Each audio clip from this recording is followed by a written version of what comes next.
Oh, come on! Cowabunga, everybody. It's Grand Poobah Ed at the Broken Controller Club with another Quickie review.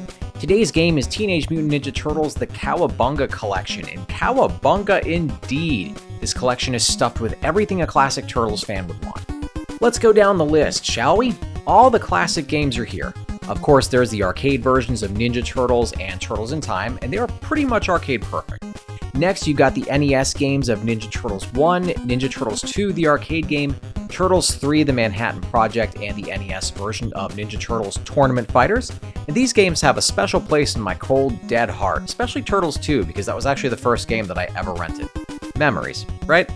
The SNES is representing as well with Turtles 4, Turtles in Time, and the SNES version of Tournament Fighters. Of all the one-on-one fighters in this collection, this is easily the prettiest and most colorful of them, and Turtles in Time pretty much plays just like the arcade game as well. The Genesis is getting some love here as well with the Hyperstone Heist and its own version of Tournament Fighters. Now, Tournament Fighters on the Genesis wasn't bad, but it's very difficult. Has a weird color palette where everything is kind of faded looking, probably due to the Genesis hardware itself. Though you get to play as April O'Neil in this one, and she appears to be cosplaying as Blaze Fielding from Streets of Rage. She rocks it though, so I'm not really complaining.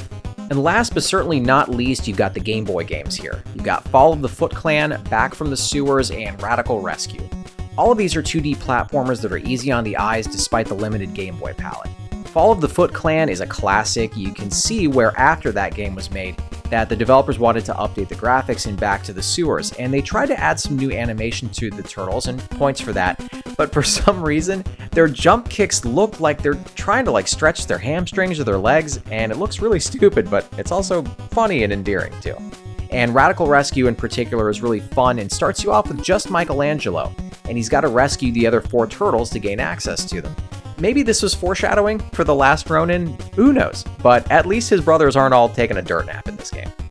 The games all play wonderfully, and I didn't notice any input lag in them at all. In fact, the only time I noticed any problems with lag at all was when I played the games online, in which case the games would stutter and pause when people were joining or leaving the lobby. When everyone's connection was stable, the games played great, but someone having a slow connection, along with the game stopping when people would join or leave, made this almost unplayable at times for me.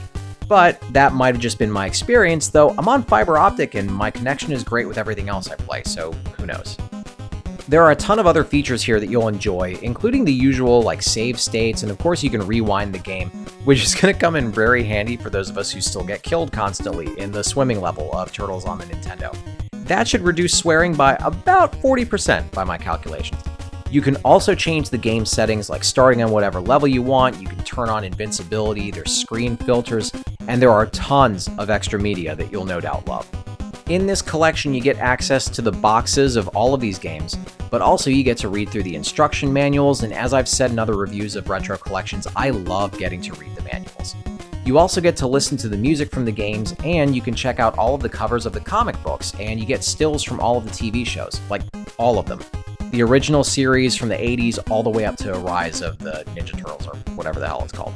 This collection is hugely impressive. As someone who owns physical copies of almost all of these games, they all play wonderfully. The arcade brawlers, Hyperstone Heist, and Tournament Fighters all have online multiplayer, and if you're a Turtles fan, then you really should buy this. I think the only thing that was missing from this are the actual full-length TV shows and movies. The Cowabunga collection is on PlayStation, Switch, and Xbox today. That's all I've got for today's review, but if you like what you see, I'd love a subscribe and a like, and in the description is a link for merchandise and donations, along with a code that'll get you 15% off your purchase. Thanks for watching. Congratulations! You're one of an elite few to make it to the end of the video. Reward yourself by hitting the round subscribe button in the middle, and then check out the other goodies I've got in the links next to it.